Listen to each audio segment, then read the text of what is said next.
Okay, I've got my jig set up to cut the kerf lining. I have a stop block. It just stops my miter gauge from going in too far so it doesn't hit the blade. And my kerf lining, I use bass wood on mandolins to make the kerf lining. The book by Roger Siminoff, that's what they suggested in the first book, and I started using it. It seems to work really well. There's no knots and it's fairly light, so it doesn't add much weight to the instrument. And just start cutting slots. I don't do any measuring.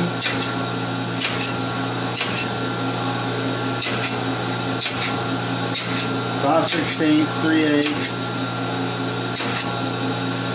all the way down to 1/4 inch. Slot distance is okay. Works out pretty good. Makes it flexible, so it'll go around the instrument.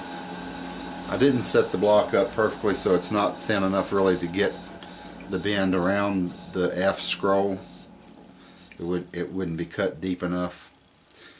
A little secret that I've used on some that I didn't get cut deep enough is I take it to the belt sander and just kind of ease the back off, just sand the back off so that it gets thinner to the slot and it makes it easier to bend.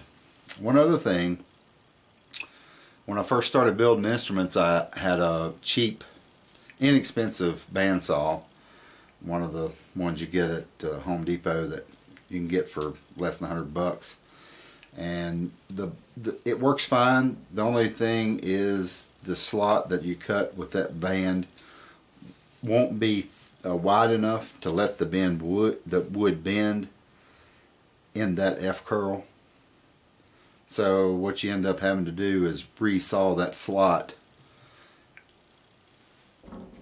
where you're going to bend it around that F scroll so that the two pieces of wood on either side of that slot doesn't hit and stop it from bending.